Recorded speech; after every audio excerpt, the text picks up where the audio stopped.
Nah, anak-anakku sekalian, kita akan memulai pembelajaran kita pada hari ini.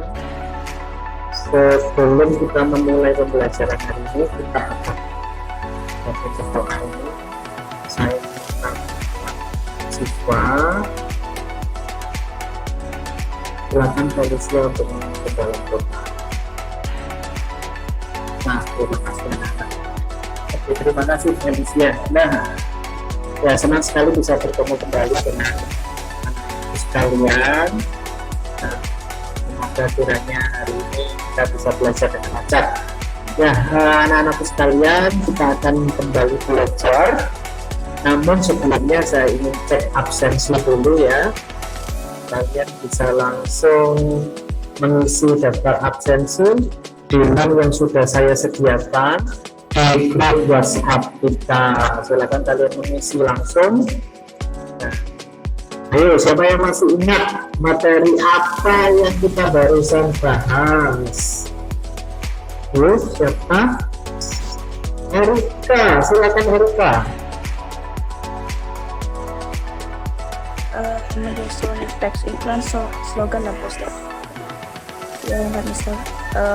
Ciri-cirinya itu poster itu ada gambar dan ada tulisan, bahasanya persuasif dan bisa untuk tujuan komersial atau non komersial.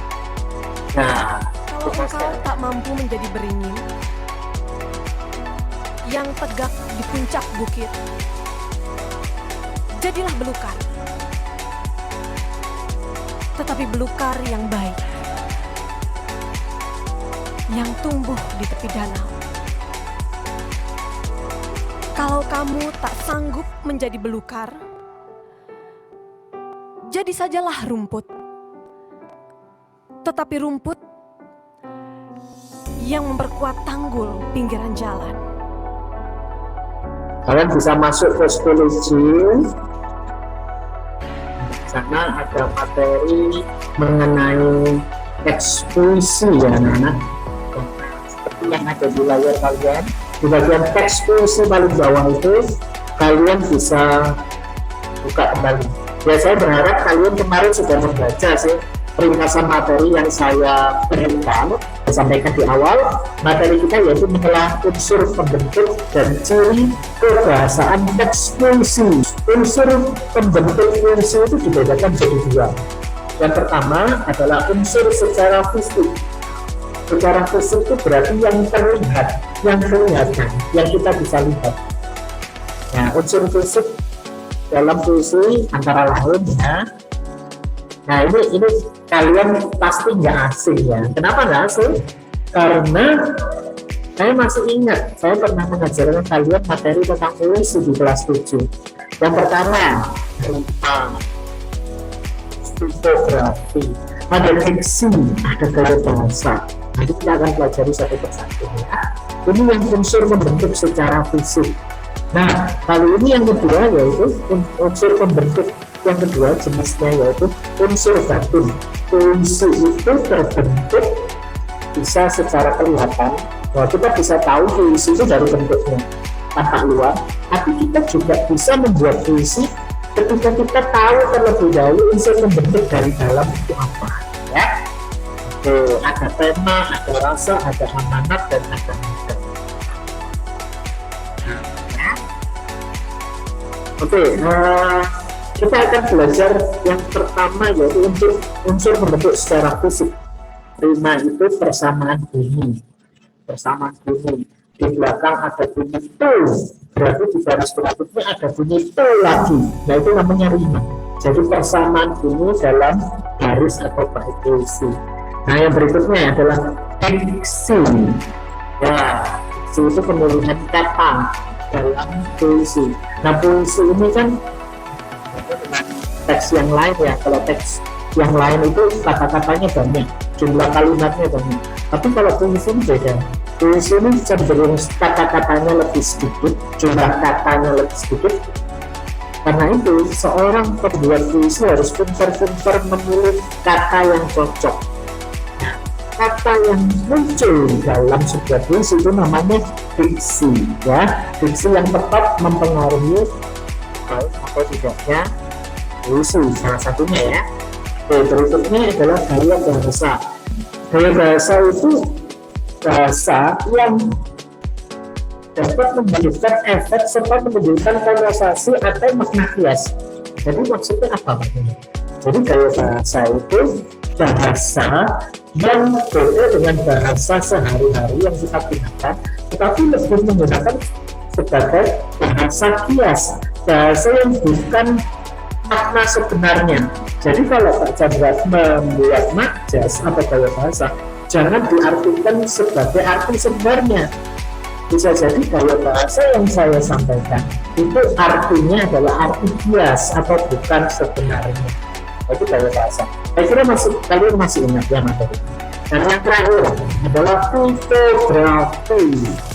Nah, tipografi ini adalah tata letak atau bentuk fungsi. Nah, kalau kita lihat bentuk fungsi ya, fungsi yang paling jelas kita ketahui yaitu fungsi itu bentuknya ada garis, ada baris. Yang baik ada berapa baris, sama kayak pantun itu ya, ada bentuknya, kita bisa analisa. Nah, ini unsur pembentuk secara fisik ya. Sekarang kita beralih ke unsur pembentuk secara dari dalam ya, dari dalam fungsi itu sendiri, dari fungsi atau penulis fungsi atau penyair ya. Yang pertama adalah tema. Nah, tema ini adalah bagian pokok ya. Jadi tema ini nyawanya anak-anak. Jadi kalau tidak ada tema ya nggak akan ada yang namanya teks puisi. Nah, rasa tadi adalah sikap penyair terhadap suatu pokok permasalahan yang ada dalam puisi. Nah, itu rasa. Nah, ini adalah nada. Nada ini mungkin erat kaitannya dengan rasa ya. Oke, kemudian yang terakhir adalah amanat. Nah, ini yang tidak kalah penting. Dalam kita membuat sesuatu, khususnya teks, kita perlu tahu apa sih tujuan kita membuat teks, apa yang ingin kita dapatkan dari teks yang kita buat. Amanat yang bisa diambil dari puisi yang tadi itu adalah kita itu bisa menjadi orang yang rendah hati tapi tidak rendah diri. Nah, itu puisinya tadi itu juga mengajarkan kita untuk memiliki sifat mengasihi orang lain dan juga memberi. Silakan dimulai, Silakan. Ya, baik Pak Chandra, terima kasih atas kesempatannya. Baik teman-teman, setelah kita berdiskusi tentang unsur-unsur pembangunan puisi, pada saatnya kita akan mempresentasikan hasil diskusi kita. Nah, kemudian yang akan mempresentasikan hasil diskusi yang pertama, saya minta kelompok A. Untuk kelompok A dianggotakan Areta, Billy, Catherine, Sarah, dan Cleo. Saya persilahkan.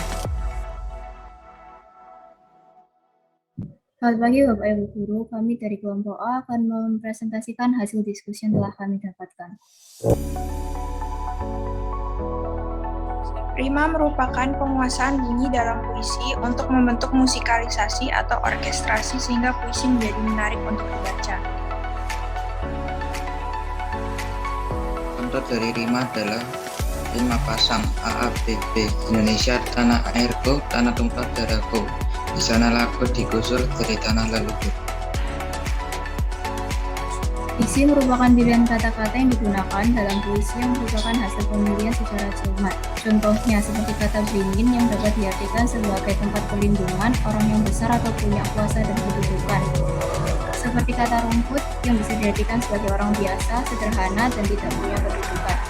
Jalan raya yang dapat diartikan sebagai orang yang punya banyak kemampuan atau talenta, serta jalan sempit yang dapat diartikan sebagai orang dengan kemampuan yang terbatas.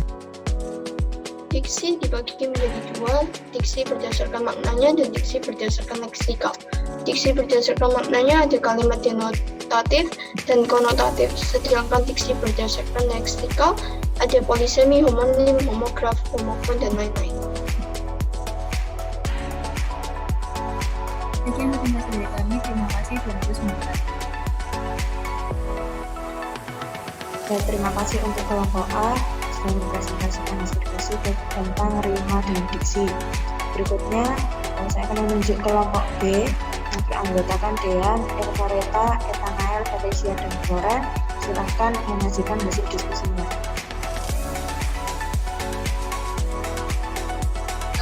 Kita dari kelompok 2 sekarang akan mempresentasikan tentang bahasa dan tipografi. Bahasa ada contohnya pada bait 3 sama kalimat puisinya itu jalan setapak yang membawa orang ke mata air. Kalimat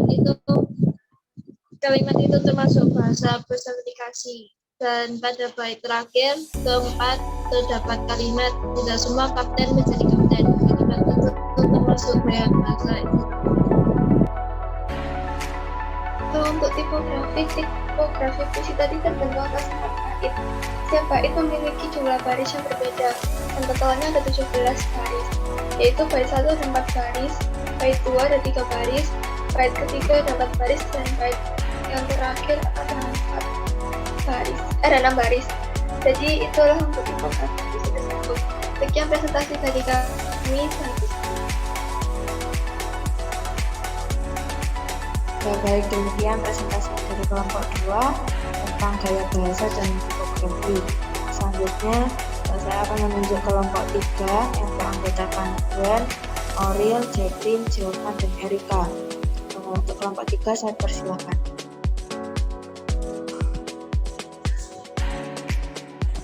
Selamat pagi semuanya, saya Erika sebagai perwakilan grup 3 dan kami mau mempresentasikan analisis kami tentang tema dan nada puisi Kerendahan Hati.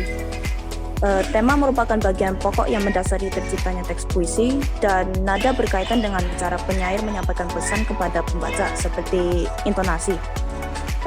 Tema dari puisi tersebut merupakan tentang nasihat, tentang sifat rendah hati, tentang ajakan supaya tidak rendah diri dan lain-lain.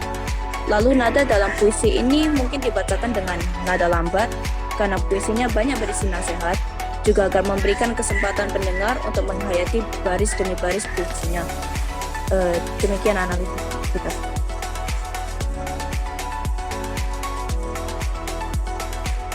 Baik, terima kasih kelompok 3 sudah mempresentasikan hasil diskusinya tentang tema dan nada dalam puisi. Selanjutnya, saya akan menunjuk kelompok 4.